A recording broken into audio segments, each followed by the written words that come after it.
নৱবৰ্ষ সলনি হয় মাথো কেইটামান সংখ্যা, কেতিয়াবা এটা, কেতিয়াবা দুটা, আকৌ কেতিয়াবা চাৰিটা। আচলতে সলনি হ'ব লাগিছিল দিন আৰু ৰাতিবোৰ। যোৱা বছৰত যেতিয়া ৰাতি হৈছিল, এতিয়া দিন হ'ব নোৱাৰেনে? আৰু দিনবোৰ ৰাতি?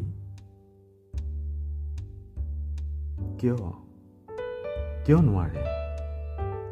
কিয়? সলনি নহয় জানো এটা বৰ্ষৰ?